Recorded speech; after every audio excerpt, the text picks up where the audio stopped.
और आज की एक और बड़ी खबर की ओर रुख करते हैं। 5 राज्यों में हुए विधानसभा चुनाव के बाद आए एग्जिट पोल के बाद से राजनीतिक कयासों का बाजार बहुत गर्म हो गया है।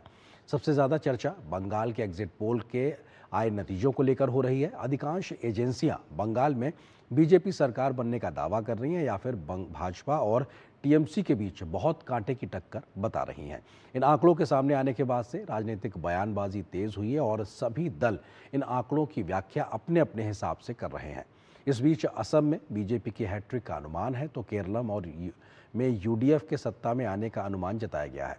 उधर तमिलनाडु को लेकर मामला थोड़ा फंसा हुआ दिखाई पड़ रहा है एग्जिट पोल में, लेकिन पुदुचेरी में एनडीए की सरकार बनने के दावे किए गए हैं। पश्चिम बंगाल में दूसरे चरण के मतदान के बाद आए एग्जिट पोल ने चुनावी राज्यों के सियासी मूड को देश के सामने रखा है। 5 राज्यों के विधानसभा चुनाव के बाद किए गए एग्जिट पोल के नतीजों की माने तो बंगाल में बीजेपी पहली बार सत्ता हासिल करने जा रही है, तो ममता दीदी को जनता का समर्थन मिलता नजर नहीं आ रहा। इन नतीजों पर सभी दल अपने अपने हिसाब से प्रतिक्रिया दे रहे हैं।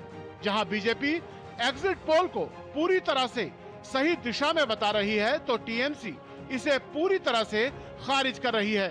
दिलचस्प यह भी है कि कांग्रेस पार्टी बंगाल में हुए बम्पर मतदान को सत्ता विरोधी बता रही है और दबी जुबान से बीजेपी को फायदा मिलने की बात भी स्वीकार कर रही है। 200 का आसपास सीट भारतीय जनता पार्टी इस बार जीतेगी। तृणमूल का बुरे हालत होगा, इसमें कोई संदेह नहीं है। इसीलिए परिस्थिति जैसा है उस परिस्थिति से इस बार तृणमूल कांग्रेस जाएगी, ये एकदम तय हो गया। আমরা 200-300 পেয়ে যেতে পারি, 226 ক্রস করব 2026-এ। মানুষ যে বিপুলভাবে ভোট দিয়েছে আমার তাদের প্রতি পুরো ভরসা বিশ্বাস আস্থা আছে। আমি পরিষ্কার বলছি 2016তেও সেম জিনিস হয়েছে, 2021এও সেম জিনিস হয়েছে। আমি তাদের বলবো আমাদের কর্মীদের এবং মানুষকে সাথে থাকতে, যাতে কাউন্টিংয়ে সবাই সমানভাবে আজ থেকে পাহারা দেয়। দরকার হলে আমিও আমার এলাকায় পাহারা দিতে নামবো। सत्ता विरोधी लहर तो थी, इसके लिए विपक्षों ने ज्यादा वोट तो मिले, जरूर मिले हैं, लेकिन विपक्षों के अंदर किस तरीके की वोट बंटवारा हुई, फिर भी विपक्ष वोटों की एक बड़ा हिस्सा बीजेपी पार्टी को मिला है। पश्चिम बंगाल में जिस प्रकार से बंगाल की जनता ने, मतदाताओं ने अपने मताधिकार का इस्तेमाल किया, वो बहुत साफ संकेत और संदेश दे गया कि अब पश्चिम बंगाल की जनता इस निर्मम सरकार को और बर्दाश्त नहीं करेगी। बंगाल में हुए 2 चरणों के चुनाव में इस बार बम्पर वोटिंग हुई और करीब 92% से ज्यादा मतदान हुआ। तमाम जानकार भी इस बढ़े हुए मतदान को लेकर परिवर्तन की लहर का अनुमान लगा रहे हैं। तो इसी बीच बंगाल के अलावा अन्य चुनावी राज्यों में हुए एग्जिट पोल के द्वारा भी तस्वीर साफ होती नजर आ रही है। असम में आए सभी एग्जिट पोल ने दावा किया है कि बीजेपी असम में सत्ता हासिल करने की हैट्रिक लगाने जा रही है और कांग्रेस इस रेस में बहुत पीछे दिखाई पड़ रही है। बीजेपी सहित एनडीए के नेताओं ने इन राज्यों में एनडीए की जीत का भरोसा जताया है।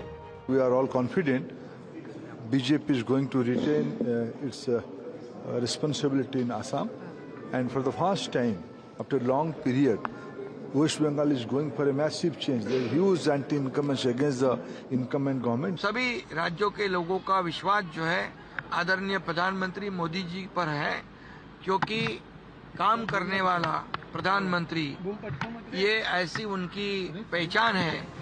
इस बीच भाजपा ने 77 बूथों पर दोबारा मतदान की मांग की है, जिस पर चुनाव आयोग जल्द निर्णय ले सकता है। भाजपा ने जिन सीटों पर दोबारा मतदान की मांग की है उसमें 64 सीटें डायमंड हार्बर के अंतर्गत आती हैं, जहां से टीएमसी के अभिषेक बनर्जी सांसद हैं। भाजपा का आरोप है कि यहां भाजपा के चुनाव चिन्ह वाले बटन को टेप से ब्लॉक किया गया था। इस पर पश्चिम बंगाल के मुख्य निर्वाचन अधिकारी मनोज कुमार अग्रवाल का कहना है कि पूरे मामले की जांच के बाद फैसला लिया जाएगा।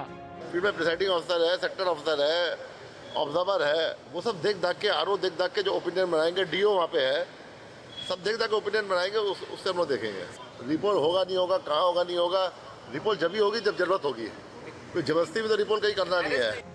वहीं पश्चिम बंगाल में मतदान केंद्रों पर पहचान पत्रों की जांच के लिए त्रिस्तरीय व्यवस्था लागू की गई है।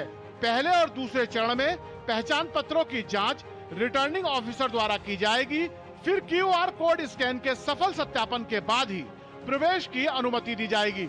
रिटर्निंग ऑफिसर, सहायक रिटर्निंग ऑफिसर, मतगणना कर्मी, तकनीकी कर्मी, उम्मीदवार, चुनावी एजेंट और काउंटिंग एजेंटों के लिए QR कोड युक्त पहचान पत्र जारी किए गए हैं।